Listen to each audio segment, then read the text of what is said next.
大家好啊！嚟到我哋街口士多每一期同大家傾下偈、吹下水嘅時間。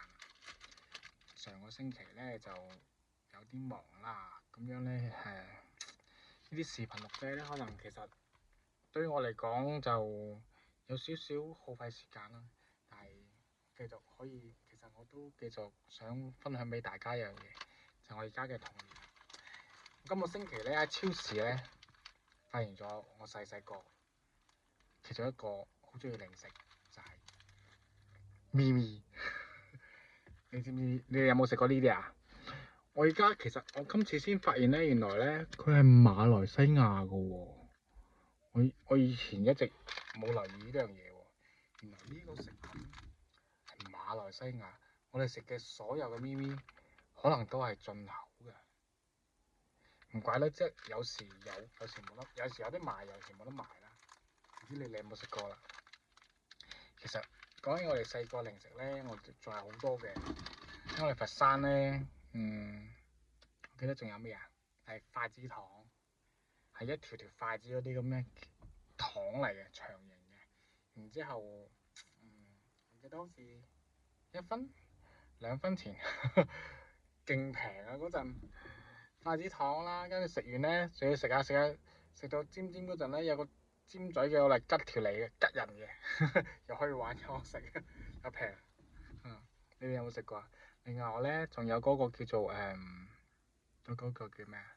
嗰啲軟糖嗰個叫做豬油膏，嗰個都係好平好好食嘅。不過咧就真係有啲油，佢表面咧仲有一浸嗰個糯米紙包住嘅。一開始我哋唔知喎，就搣咗佢掉，仲鬼死咁難撕。後尾食咗幾次，個同學仔話：你做咩掹張糯米紙啊？嗰張紙可以食㗎。我嗰陣先可以知道，原來有啲紙係可以食嘅，好奇怪啊！但係咧，有啲零食已經開始唔見啦，比如話頭先嗰啲筷子糖啦，豬油膏啦，仲有嗰個咩叫好薄嗰啲米餅啊，具體叫乜嘢我唔係好記得，佢係圓形嘅，咁有啲似咩咧？有啲似我哋而家網上邊見到嗰啲叫做有啲早餐小食嗰啲叫攤餅啊，即係有啲漿咁樣攤開圓形嘅嗰啲米餅咧，就好似嗰種啦，但係咧佢係預製品，即係已經整好晒一包包咁攞出嚟賣嘅，嗰啲都唔見咗啦。但係咧就仲有後尾咧好興嗰陣咧叫做咩啊？一種叫做四洲軟糖，係泡泡糖嚟嘅。我記得嗰啲係叫四洲嘅吹波糖，正確呢樣叫吹波糖。哇！嗰時啊貴到成四洲吹波糖好似係2毫定係3毫紙一粒嘅。哇！嗰陣勁貴啊！嗰陣你諗下，一個筷子糖1-2分，豬油膏2-3分，嗰啲個米餅又係1分2分。嗰陣最貴係咪咪啦，我食過嗰陣，好似係要2毫唔係3毫定係4毫嘅，3毫定係4毫嘅，勁貴啊嗰陣呢啲。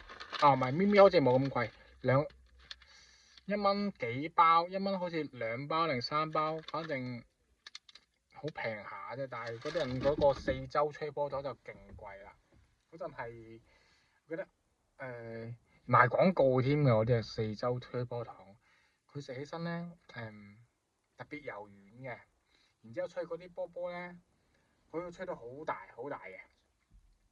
咁咧經常咧我哋吹到大咧，突然間旁邊個同學仔手多嘅一懟，我大咗成塊面就吸晒落去啦，幾過癮嘅。可能吹波糖後期咧，吹波糖因為個市場有咁咧就有另外一種吹波糖啦，叫大嗰啲叫做大泡泡糖。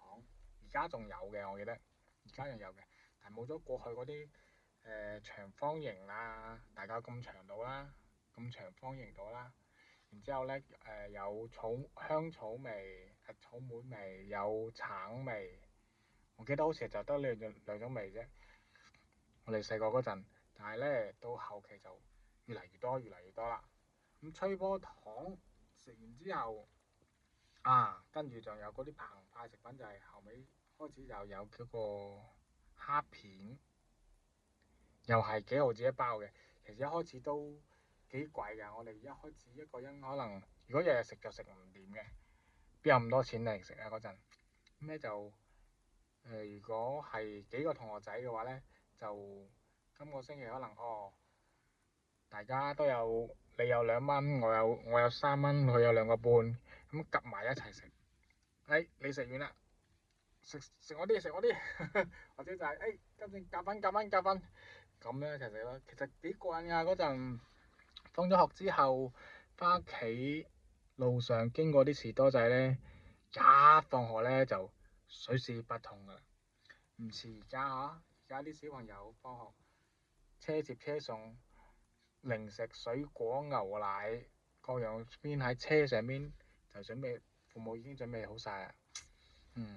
有好有唔好啦，我覺得我哋細個咧放學下午放學，咁一班僆仔僆妹係嘛，順路嘅一齊翻去，經過啲士多買零食，好過癮。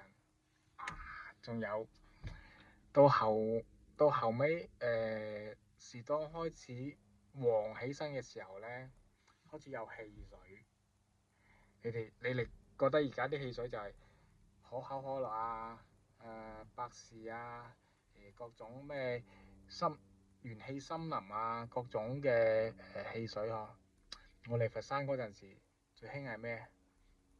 冇字嘅，一開始係叫做咩？係冇品牌，我記得好似係個樽都冇，乜都冇嘅，有橙色啦、綠色啦、白色啦、乳白色啦，嗰啲就代表嗰啲汽水嘅嗰啲味道啦。嗱，考下你啊，你細個飲過咩水啊？我哋嗰陣咧，最開始係飲橙汁汽水、橙味汽水，然之後後尾咧有一種叫做檸檬汽水、白檸汽水叫做透明嘅白色嘅，好似水咁嘅，但係咧佢又有泡有氣嘅，咁又係甜甜酸酸嘅。後尾咧到就再加多支綠色嘅嗰隻，好似叫香蕉味汽水。咁最早期咧就好似係得呢3隻嘅啫。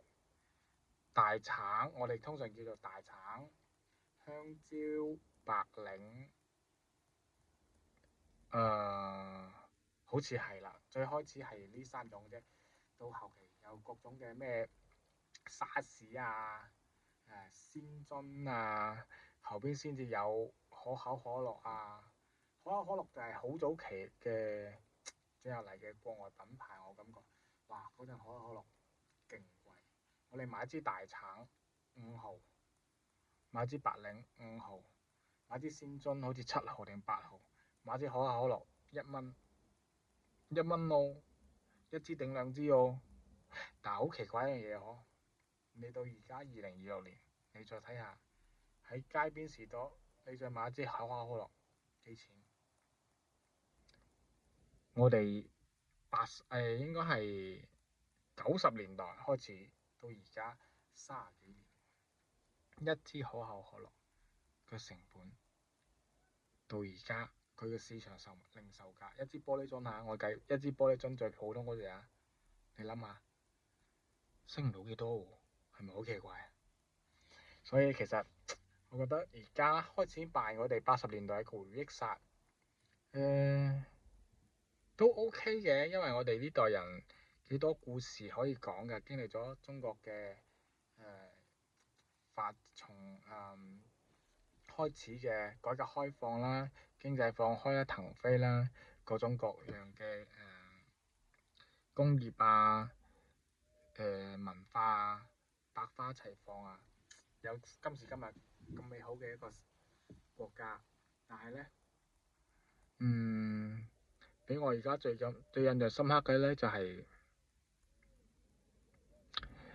人類嘅我哋生活嘅便利性方面但係咧，我感覺我哋人與人之間嘅溝通越嚟越少啦。嗱，好似大家咁，而家望住部手機咁樣，真真正正傾偈嘅方式係改變咗嘅。